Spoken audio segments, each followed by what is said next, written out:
once as a child of payroll's embrace, but now I see its power, its impact, its place. From taxes to pensions, compliance to pay, we fuel every workforce, day after day. From Sydney to Seoul, from London to Rome, we pay the wages that build dreams and homes. It's data, it's tech, it's strategy too. It's complex, it's vital, it's built for you. We cut through the jargon, no room for mistake, keeping businesses thriving, compliant and safe. Forecasting strategy, it's all on our mind. It's time payroll took its place in the boardroom to shine.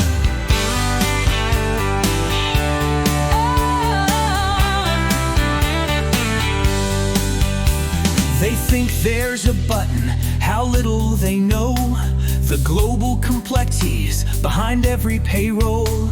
We drive the economy, powering trade. Without us in place, no one gets paid. Payroll analytics beyond the sum, tech-driven systems, the future has come. But it's people, not machines, who bring payroll its soul. That's why it's time to stand up and let our voices unfold. We cut through the jargon, no room for mistake, keeping businesses thriving, compliant and safe. Forecasting strategy, it's all on our mind. It's time payroll took its place in the boardroom to shine. Double three and IRS 94 ones in the US, UK, PBICS, salary sacrifice, and FPS, BIR in Manila, withholdings no joke, single touch in Australia, so no one goes broke. C&D in China, DSN in France, global payroll's a delicate dance. From taxes to pensions, with zero delay, we make sure the world gets its well-earned pay. So here's to the pros who work through the night, ensuring each paycheck is perfectly right. Payroll's a calling, a passion, a pride, a global community, we stand side by side. We cut through the jargon, no room for mistake, keeping businesses thriving, compliant and safe. Forecasting strategy, it's all on our mind. It's time payroll took its place in the boardroom to shine. Payroll's the future, it's time to be bold. It's time to stand up and let our voices unfold.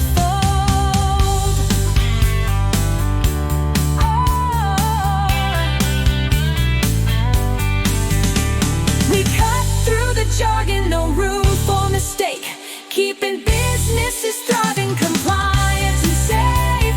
Forecasting strategy, it's all on our mind. It's time payroll took its place in the boardroom to shine. Jay, welcome back to Global Payfest 25. We've been around the world exploring the complexities of and unique challenges of global payroll. Since I last saw you in China, we've covered India, UAE, Saudi Arabia, South Africa, and Switzerland. And now we're looking at Poland. For those just tuning in, I'm Abu Chowdhury, Director at JGA, and your host for this session. As multinational organizations continue to expand their presence in Central and Eastern Europe, understanding the payroll landscape in Poland becomes increasingly essential.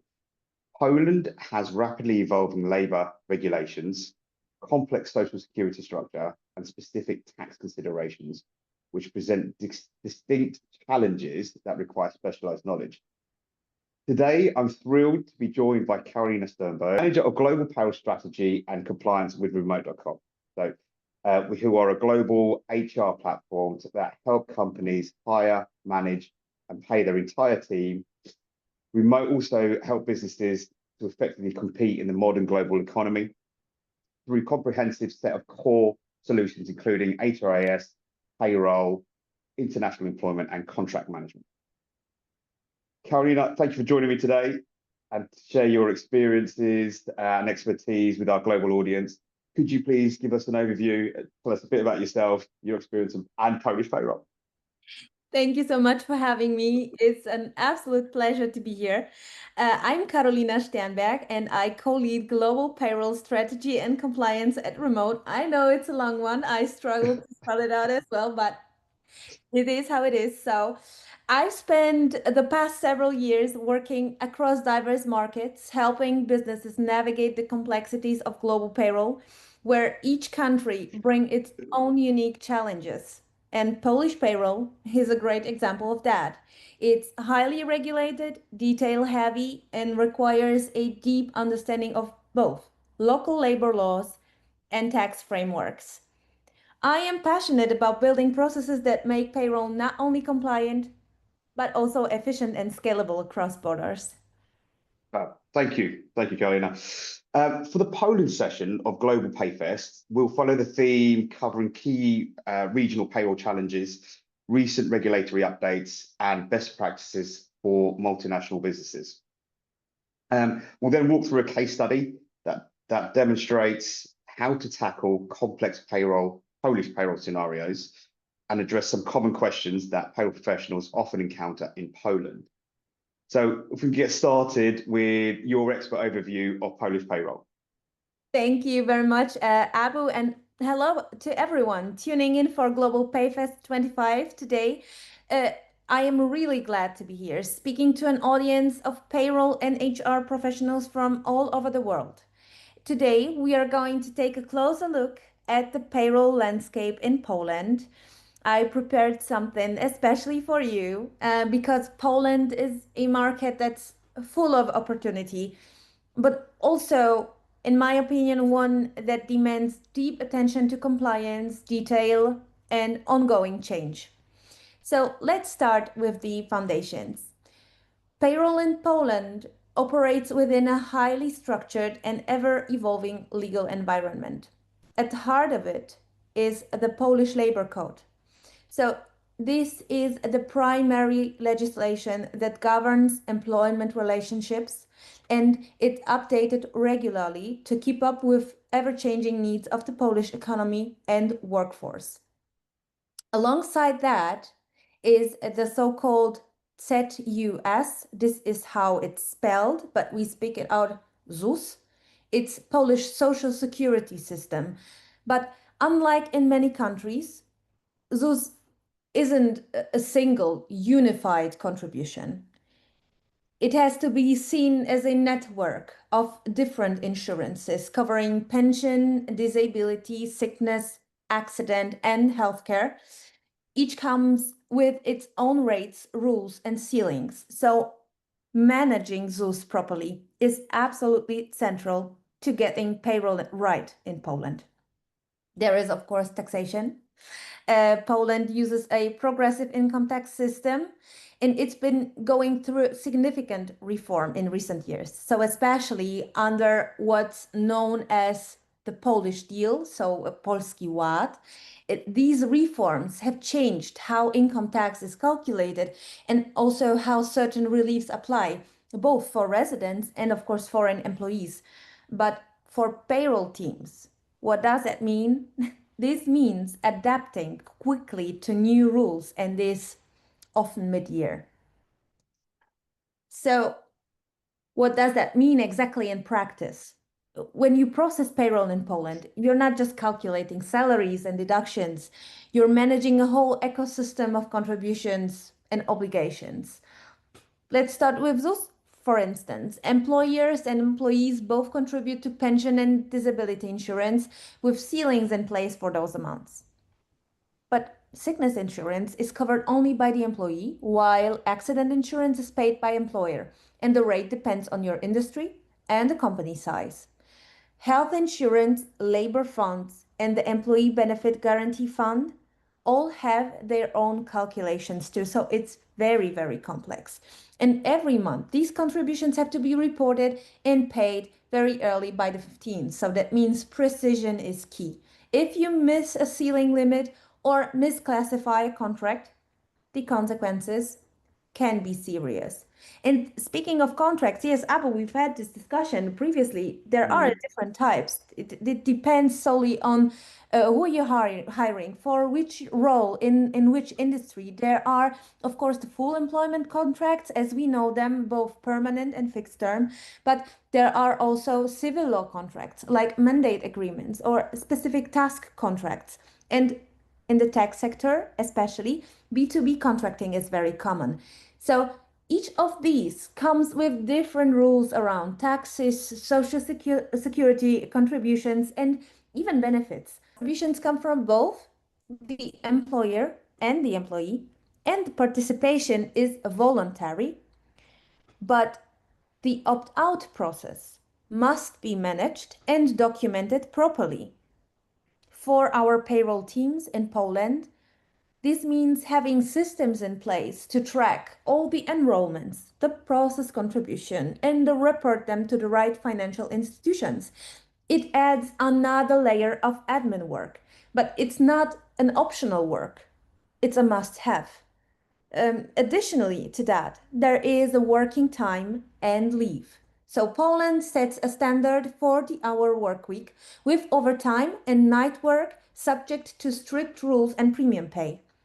So you have, for example, the paid annual leave that starts at 20 days and increases to 26 days after 10 years of work. This is very unlikely for other countries, for example, but it's mandatory and governed by law in Poland. This is a discussion that we Yeah, we had had. previously as well, that you discussed in the past. It's simply a regulation that needs to be followed. So, like I said, all these leave types have their own requirements for documentation and calculation. So, organizations that are working across borders need to align their internal system with Polish regulations, and it can be a challenge, but it's absolutely necessary. So, this is why it's important to have a strong partner by your side that is supporting you in Polish payroll. I think very underrated but very important aspect of payroll is the documentation and reporting, because employment files in Poland must be maintained in a very specific structure. Contracts need to contain detailed elements, and payslips must clearly show all deductions, contributions, and calculations. So there are monthly ZUS declarations, tax advance payments, and annual tax forms like the PIT 11. So if I can just jump in there, thank you for that. What changes are you seeing that in Poland that payroll professionals should be aware of? Yeah, thank you, Abu. That's a great question. So we are continuing to see adjustments to the Polish deal tax reforms, updates to health insurance contributions, and changes to deduction structures. So the minimum wage, for instance, has been increasing steadily, which impacts overtime rates, night work premiums, and other payroll-linked allowances. So remote work is now formally regulated under labor law, with specific rules around cost reimbursements and documentation. And sick leave management is increasingly digital, thanks to the so-called e-ZLA system, which has seen several updates in how employers verify and manage the absences. Yes, so I think for us as multinationals and global environment, what does success look like in the Polish market? First, it's about having flexible payroll systems. So one that can handle personalized tax reliefs, evolving rules, and contract-specific calculations. But second, I think it's about governance, clear processes for managing different contract types, applying ZUS ceilings, tracking leave, and managing the PPK contributions that are essential. And yeah, last but not least, I think as well the local expertise, because payroll in Poland doesn't just follow the law, it interprets it in practice. Polish payroll is definitely one of the more complex payrolls we've seen today. Like Germany, Italy, France, and are known for being complex, but obviously I didn't realize that how complex Polish payroll is. Now the intricate social security structure combined with the evolving tax system and multiple contract types, right, make Polish payroll particularly challenging for multinational organizations, right? For our case study today, we're focusing on a company navigating the Polish payroll landscape, where unique contract types and statutory requirements come into play. Now I'm going to share my screen so we can have a look. So Karolina, would you mind guiding us through how they managed to manage Zeus overpayments, PIT 2 issues, and holiday pay calculations? Yes, of course, absolutely. Let's walk through the real-life scenario of CodeSphere Analytics, a mid-sized tech firm expanding its team in Poland. As it is often the case with growing businesses, payroll complexity grew faster than internal controls could keep it up.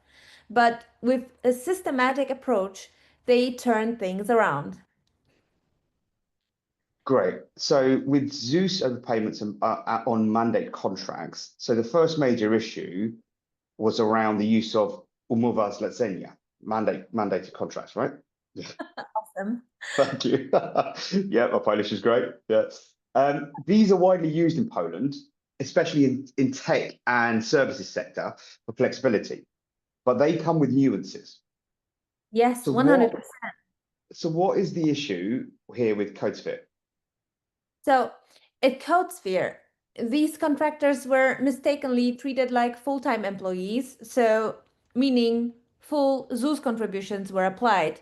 Pension, disability, accident, health, labor fund contribution.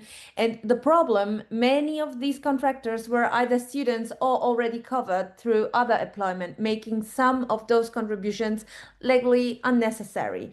So that misclassification led to what we call in Poland a nadpłata, overpayment to ZUS. To Zeus. So what would you say? What did they do?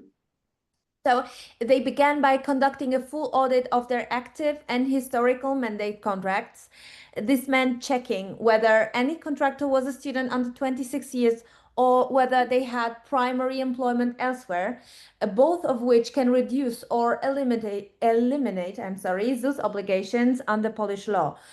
With that data, they went on to submit corrected ZUS DRA, RCA, and RZIA declarations for each affected month.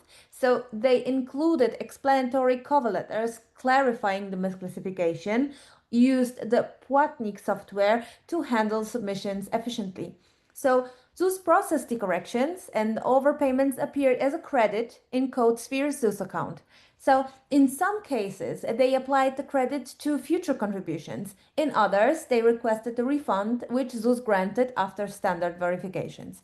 And yet, crucially, they communicated transparently with affected contractors, especially those whose net pay had been reduced unnecessarily. Where applicable, they reimbursed excess deductions and added a clear explanation on payslips for the transparency. So what would you say is the lasting improvement? Yeah. I think the lasting improvement was that they embedded ZUS classification checks directly into their contract onboarding flow using a structured intake form that includes student status, existing employment, and voluntary insurance choices. So this combined with a smart checklist stored in each contractor's HR file now helps the company avoid similar issues going forward. Cool. Thank you. Now we've got PIT 2 forms not being collected, right? Yes, yes. Yeah, it's a subtle one, but it's widespread, as you know, because PIT 2, for those unfamiliar, it is the employee declaration that lets the employer apply their personal tax allowance each month, currently about 300 Polish zloty in tax savings. It's optional, but most employees benefit from it. So at CodeSphere, the issue wasn't technical, it was procedural. New hires simply weren't being asked to fill out the PIT 2. And so the payroll system withheld more tax than necessary, while these employees would eventually get that money back after their annual tax return. It was hurting their cash flow in the meantime. Okay. Okay. So in terms of the resolution steps taken here? Yes, so The resolution was that the company first acknowledged the gap, of course, and proactively informed employees. So that initial communication was crucial. It turned a potential source of dissatisfaction into trust building moment. Yeah, and employees were told why their net pay was lower, how the issue happened, and what the company was doing to fix it. So then they distributed PIT2 forms electronically and gave clear instructions on how to fill them out, including how to split the allowance if employee had more than one employer. So from there, payroll was updated to apply 300 zloty reduction from the next cycle. In cases where PIT2 came mid-year, they explained to employees that any missed savings would still be returned during the annual tax settlement. So very transparent communication at this stage. And to ensure that doesn't happen again, PIT2 is now embedded into onboarding, supported by an HRIS flag to ensure that the payroll team is alerted if it's missing. So they also added an annual PIT2 reminder campaign because tax law and personal situation are changing and staying updated matters. So I think the biggest takeaway is it is a perfect example of how a small form, a detail, and a misstep can have a very real impact on employee trust and the net pay. And it reinforced the value of tight HR payroll collaboration. Great, thank you. So if we can move on to holiday allowance miscalculations, right? So, which is something virtually affects every employee, right? Annual leave pay. So you wouldn't mind going through that? Yes, of course. So I agree with you fully. Annual leave pay is everything, anything, it's something that affects us all. And under Polish labor law, holiday pay must reflect not just a fixed salary, but also recent variable earnings, such as bonuses, overtime, and commissions. The law requires calculating an average from the previous 3 months to determine the variable component of holiday pay. So what happens at CodeSphere, especially commissions for sales and project bonuses were not being included in holiday pay calculations. So employees were being paid their base salary only when on leave. And for those with significant variable income, this was not only demotivating, it was legally non-compliant. Mm. So how would you say they handled it? So they began with a retroactive audit, focusing on the past 12 months, and for each leave period, they recalculated the average variable pay over the prior 3 calendar months where the system had underpaid. Adjustments were made with clear documentation and communication. Then they configured their payroll software to automate this calculation going forward. And most Polish compliant payroll system supports this functionality, but it needs to be correctly set up and maintained. So they also trained a payroll team not just on the rules, but on why they matter. Employees have the right to earn what they would have earned if they had been working. So it's not just policy, it's a principle. Thank you. What would you say is one best practice they adopted? I would say for each leave calculation, they now keep a short note in the system showing how the amount was determined so that the transparent communication is set up. A backup that can be shared with the employee or a labor inspector if ever needed. So I think really the communication and education of a team is a key here. Great, thank you. Moving on to incorrect sick payrolls. The final issue was one we see more often than people expect, sick pay management, right? Yes, 100%. It is not only in Poland a big topic, is it Mm, across EMEA as well as in Germany. But in Poland, employer cover the first 33 days of sickness in a calendar year. At most of times, 80% of salary. There are cases where this is 100%, but standard says of 80%, or 14 days for those employees over 50. So beyond that, sick pay responsibility shifts to ZUS.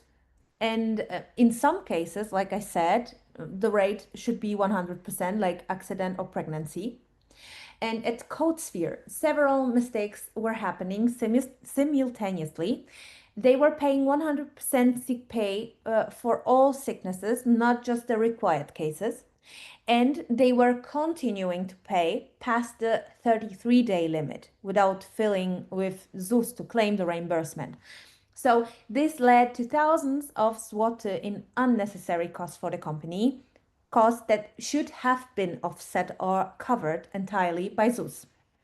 So here's what they did. First, they ran a complete review of all sick leave cases. This is a very time-consuming exercise, but it was necessary at the end. And they were checking each employee's total sick days in the year and the amount paid.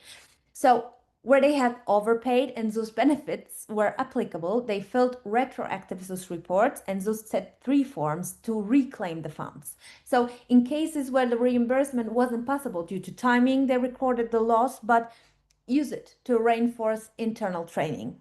So they also updated payroll software setting, where employees with under 20 employees now stop paying after day 33, and for larger employers, like CodeSphere, the system marks ZUS reimbursement sick pay correctly for offsetting future contributions. So it's crucial to set your system properly. And finally, they built an internal sick leave workflow, so an SOP, standard operating procedure, that helps you navigate those cases, and as well that the procedure is transparent for every stakeholder.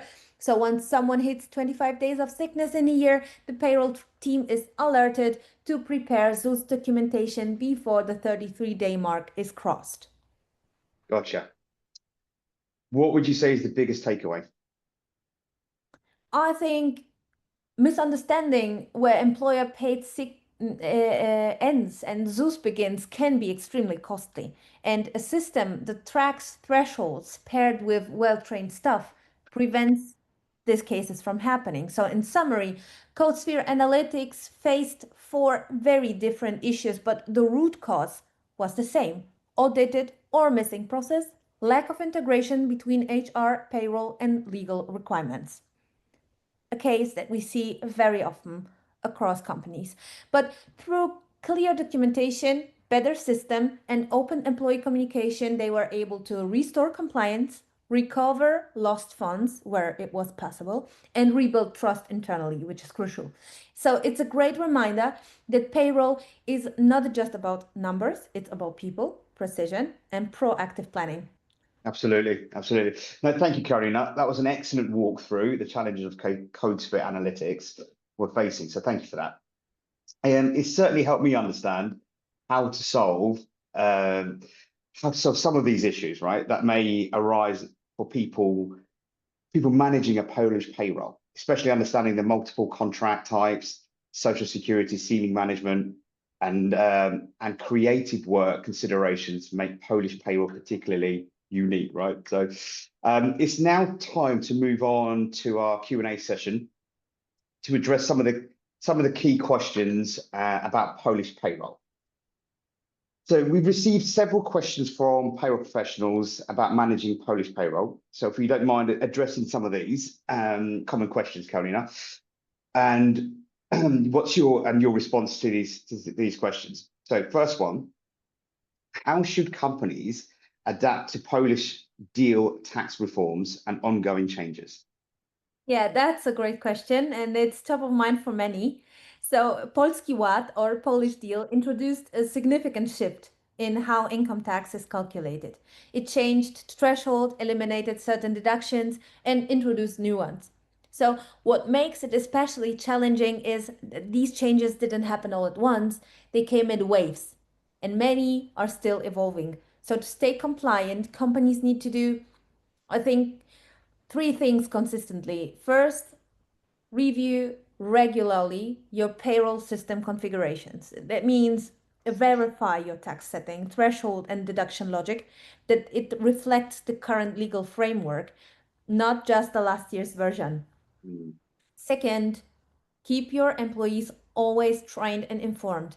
Employees are noticing changes in their net pay, and without clear communication, it could potentially create confusion or mistrust. So it's helpful to send updates when laws change, even a brief summary explaining why their tax might be higher or lower this month. That builds trust. And third, use payroll software that's kept up to date with Polish legislation. Ideally, your solution should have automatic updates or support from local provider who tracks legal changes for you. The less manual intervention needed, the lower risk of error. Correct. So what would you say are the best practices for managing B2B contractors versus employees in Poland? So this is a very important distinction in the Polish labor market. In Poland, B2B, so business to business contracts, are quite popular, especially in tech. And of course, consulting and Mm, creative industries, but they are not just a financial agreements. They imply a different legal relationship. The true B2B contractor should have the autonomy to take on business risk and work under their own business license. So the best practices, I think, it's start by defining the relationship clearly first. Is this person taking direction like an employee, or are they delivering an independent service with control over their methods and schedule, which is very important detail? Then choose the right contract type, not just for tax optimization, but to reflect the very true nature of the engagement. Because misclassifying someone as a contractor when they are legally an employee can result in serious fines and legal liability. And finally, I think a very important point, document everything. Documentation is key. Include detailed scope of work, invoice terms, clauses around autonomy, and if in doubt, consult legal counsel or a specialist. So a little upfront effort saves a lot of trouble later. thank you. How should companies effectively implement and manage the employee capital plans, PPK? Yes, that's a PPK, exactly. So it's the one of those requirements that looks simple on the surface, but in practice, it touches multiple departments and systems. Mm, So I think automation and integration is key. Your payroll system must be able to handle contributions at multiple levels, mandatory and voluntary, from both employer and employee sides. And it should track enrollment status, opt out and re-enrollments automatically in line with regulatory deadlines. But I think tech alone could could not be enough. Transparent employee communication is essential. As always, and in my opinion, employees need to know what the PPK is, how they can opt out, and what happens if they don't.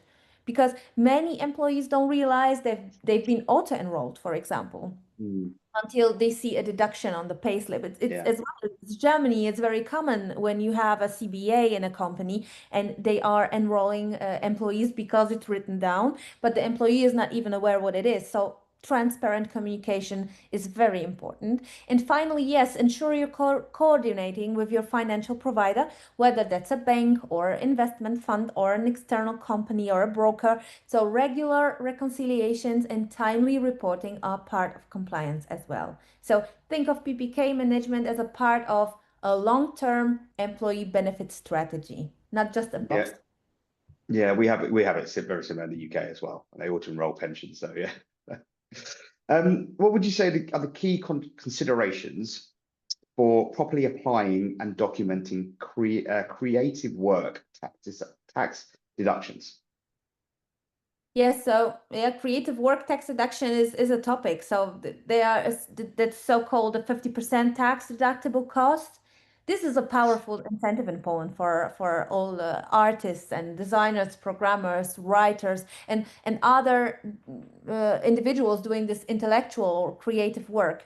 But my takeaway is they require a thorough documentation. So you must be able to prove that the output is genuinely creative. So this could be a software code, a publication, architectural plan, or artwork. And second, your payroll system must distinguish between a creative and a non-creative pay. So setting up a wage code is essential. So only the portion of earnings tied directly to creative output is eligible for the 50% deduction. So you just can't apply it across the board unless the entire role is creative in nature. Mm.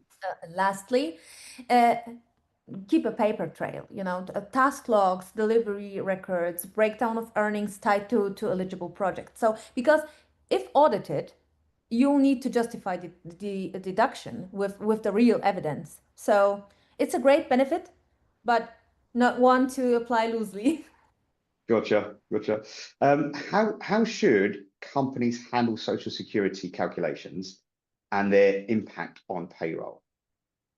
Yeah, Social Security is a topic across so globally for sure, because yeah, in Poland the ZUS annual ceiling, known as the roczny limit, podstawy wymiaru składek, this is how it's called.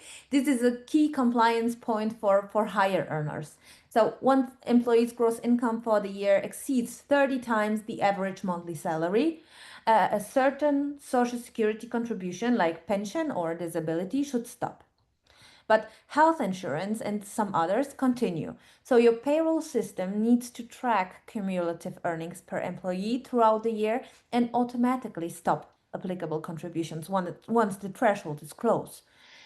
Because, failing to do so leads to overpayments. And while they can be corrected, it's administratively very burdensome and may impact the employee negatively, so their net pay or the other liabilities. So I think it's also very important to reset the tracker each January. We've seen companies forget to re-enable this contribution and then start of the year leading to underpayments in Q1. So I still see companies doing this type of work manually, which I think should be automated where possible. Okay, cool, thank you. We do have time for a few more questions actually, so that's good. So, what would you say what are the compliance requirements around managing working time and overtime in Poland? Yeah, working time is tightly regulated in Poland, and enforcement is increasing, because employees are entitled to 11 hours of uninterrupted rest per day, 30 hours per week, and maximum working hours are capped at 48 hours weekly, including overtime. So, overtime itself is only permitted under specific conditions and must be compensated at 50 or 100% premium rates, depending on when it occurs. And to comply, you need an accurate time tracking solution, one that logs clock in, clock out times, calculates the premium, and stores data for inspection if needed. Even remote workers need to be tracked, though with more flexibility. But for industries with shift work and rotation planning, you need to keep it clearly. So you need to keep the clear documentation and communicate the expectations. And also, it's not about hours worked. You must also manage how the time is spread. Excessive daily hours or skipped rest days can put you out of compliance, even if total weekly time looks fine. So there are those nuances you need to look at. What, thank you. What are the key considerations when setting up a payroll function for the first time in Poland? I mean, you could go to organizations like Remote, right? If you could set up a function for you, but just in terms of if someone was setting up their own function in payroll function in Poland, what would you say are the key considerations? Yes, so it's challenging, and I would always suggest to look for a partner with a local knowledge. But if you're new to the Polish market, welcome. It's a structured, rules-based environment, but very manageable with the right setup. So start by choosing a payroll system that's built for Poland. Localization is a key because your software and your software support must must support Polish tax tables, ZUS reporting, PIT forms, the PPK management. And next, focus on local compliance, register with ZUS, the tax office and the central statistical office so that you are all set there. Understand the employment contracts requirements, especially the mandatory elements in offers and pay slips, and then build a relationship with partners, like I said, because they are always aware of local compliance, a payroll service provider, payroll advisor, or certified accountant. Having someone to call when a regulation changes is priceless. And finally, document your processes from day one. It's a key, not only from Poland, I mean, around the world, right? Yeah. around the world, whether you're small startup or growing multinational, early discipline and payroll will save you countless hours down the line. We see it far too often, obviously in recruitment, right? When a company is hiring for a payroll expert and they go in and there's nothing documented and they've got to document everything from scratch. So yeah. Thank you, Karolina. These insights are great and incredibly valuable for our organizations managing Polish payroll. So thank you. We have time for one final question. What trends do you see emerging in Polish payroll over the next few years? Yes, this is a great closing question. And I love looking forward. We are clearly seeing the shift toward automation and the real-time payroll. Yeah. Compliance is too complex to manage manually, and employees are expecting more transparency. That means integrated systems connecting payroll, HR, time tracking, and finance. It also means on-demand payslips, access to tax breakdown in real time, and better mobile tools for employees. Another trend is the rise of compliance analytics, so using AI and automated checks to detect payroll risk early before they become issues, whether exceeding the ZUS ceiling or misapplying tax relief. Smarter systems are catching it faster. And we are also seeing more focus on employee education. Companies are starting to include short videos, FAQs explaining deduction, contribution, net pay, especially as laws change. And finally, remote work continues to influence payroll design, with more companies asking how to manage taxes, benefits, leaves for employees across multiple regions, including Poland. So, Avo, it's an exciting time, and the companies that invest in the right tools and training now best positioned to lead. Yeah, I think with AI coming in, right, it's gonna support the payroll professional, right? So it is an Completely. exciting time. Yeah. Yes. Yeah. Thank you, Karolina. Now we've come to the end of our Poland session for Global Payfest. So thank you very much. Appreciate it. So thank you for joining us, sharing your expertise, running through your experience, and running us through how to solve complex payroll scenarios, right? So thank you. Poland has complex social security structure, and the multiple contract types and creative work deductions make it one of the more distinctive systems globally for multinational organizations to navigate. What a session. So thank you so much. Thank you to everyone who's joined the Polish session for our 24-hour journey around the world. Remember that all sessions from Global Payfest 25 will be available on demand after the event, so you can revisit this content or catch any sessions you may miss, or share this with these sessions with your friends and family. I'm not sure family want to hear, but yeah, friends and connections in the payroll industry, right? So yeah, thank you. We're now heading to the UK, which is the halfway point of the 24-hour payroll roadshow. JDA's Alexandra will be chatting with Simon Parsons, so make sure you stay tuned for that. Karolina, one more thank you for your time and expertise. Do you have any final words you wish to say to the audience before we close? Certainly, Abu. Thank you so much for having me. Payroll is more than just numbers. It's trust, it's compliance, and the heartbeat of your employee experience. So, my final advice, put compliance first, and when scaling globally, choose remote for your global payroll. You had to get that in there, didn't you? Love it. Love it. Of course. I And you're obviously wearing your remote branding as well. I don't think you can see it on the camera, but yeah.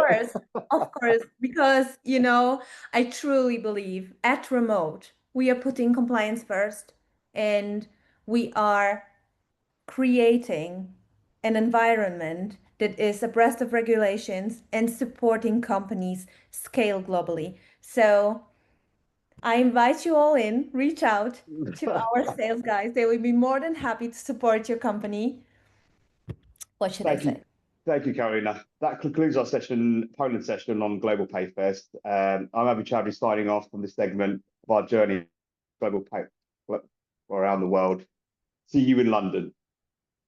Thank you very much, Abu. Dziękuję. Thank you. Dziękujemy. Bye bye. Do widzenia. Bye bye. Bye bye.